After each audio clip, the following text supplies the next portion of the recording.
السلام علیکم۔ دیکھیے، بابل شہر کی ایک عورت جو بہت بدکارہ تھی، اس کا انتقال ہو گیا۔ تب اس کے گھر والوں نے اسے دفن تک نہ کیا بلکہ اسے اٹھا کر کوڑے کی ڈھیر میں پھینک دیا۔ حضرت موسیٰ علیہ السلام جب کوہ طور پر اللہ سے باتیں کرنے کے لیے پہنچے تو اللہ تعالیٰ نے ارشاد فرمایا کہ اے موسیٰ، باقی باتیں تو بعد میں ہی ہوتی رہیں گی، پہلے جاؤ اور میری ایک کنیز کی لاش کے ڈھیر میں پڑی ہے، جا کر اسے غسل دو اور عزت کے ساتھ دفن کرو۔ حضرت موسیٰ علیہ السلام کوہ طور سے واپس لوٹے اور بابل شہر کا کونا کونا چھان مارا۔ پھر ان کو ایک کوڑے کی ڈھیر میں لاش پڑی ہوئی ملی اور 4 کتے اس لاش کی پیروی کر رہے تھے تاکہ کوئی درندہ آ کر اس لاش کو نقصان نہ پہنچائے۔ حضرت موسیٰ علیہ السلام نے اس لاش کے گھر والوں کا پتہ پوچھا اور ان کے گھر پہ پہنچے اور گھر والوں سے کہا کہ لاش کو اٹھانے میں میری مدد کرو۔ لاش کے گھر والوں نے کہا کہ ہم لاش کے قریب بھی نہیں جائیں گے کیونکہ یہ عورت ایک بہت بدکارہ عورت تھی، اس نے ساری زندگی بدکارہ میں گزار دی۔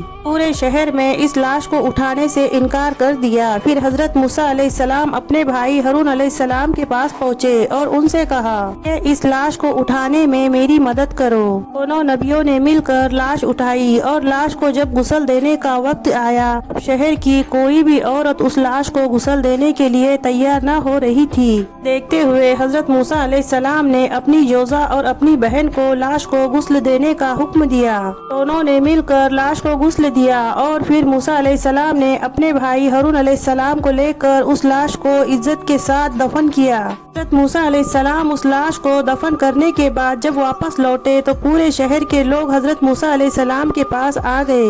سب مل کر حضرت موسیٰ علیہ السلام سے سوال کرنے لگے کہ اے موسیٰ، یہ سب کیا تھا؟ اس بدکارہ عورت کو اتنی عزت کے ساتھ کیوں دفن کیا گیا؟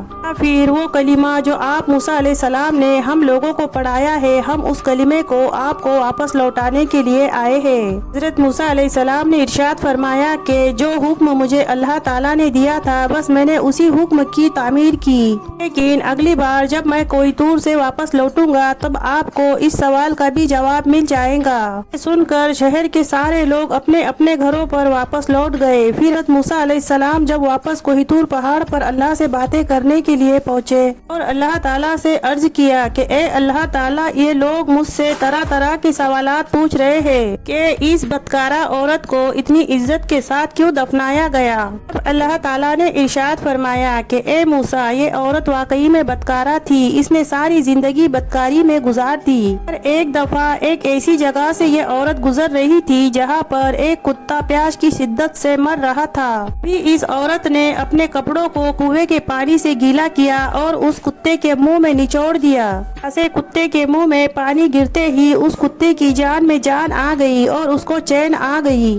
مجھے اس کی یہی رحم دلی پسند آئی، اس لیے میں نے موت کے فرشتے کو حکم دیا کہ جاؤ اور سب سے پہلے اس کی روح قبض کر لو تاکہ یہ اس طرح کی بدکاری دوبارہ نہ کرے۔ اسی لیے بولا جاتا ہے کہ انسان کی زندگی کھانے اور کمانے سے نہیں گزرتی اور نہ ہی اچھے پہننے سے گزرتی ہے، بلکہ انسان کی زندگی نیک اعمالوں سے گزرتی ہے۔ اسی لیے ہمیں سب کی مدد کرنی چاہیے، کیا پتہ رائی کے دانے کے برابر بھی نیکی ہمیں جنت